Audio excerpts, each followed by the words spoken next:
रंग चढ़ाए देले। दिन हो गया दियारी रात, तोर चेहरा नजर आवे। सपनवा में भी हर पल सजनी, तोर यादिया सतावे।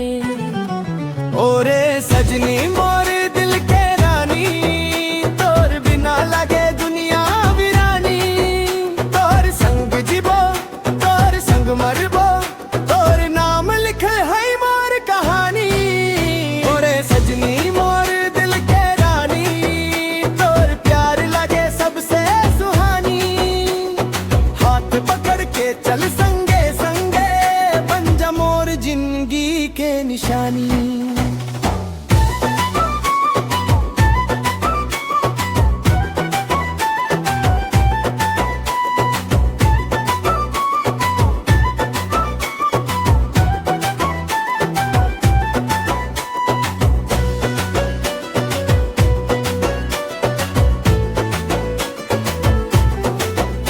मंदार बाजे नगरा बाजे नाच सारा गाँव रे।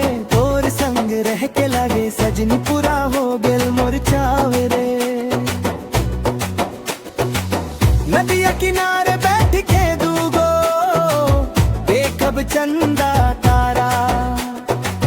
तोर संग बीते हर एक पल, लागे दुनिया से न्यारा।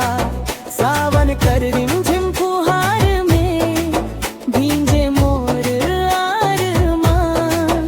तोर मोहब्बत के रंग में सजनी, रंगल मोर जहां। ओरे सजनी मोर दिल के रानी, तोर बिना लगे दुनिया वीरानी। तोर संग जीबो, तोर संग मरबो, तोर नाम लिखल है मोर कहानी। जितना दूर जाबो तू सजनी, दिलवा तोरे पास रहे। हर धड़कन में तोर नाम लिखल, प्यार हमर खास रहे। ओरे सजनी मोर दिल के रानी, तोर बिना लगे दुनिया वीरानी। जन्म जन्म तक साथ निभावो, ए मोर प्यार कर निशानी। तोर नया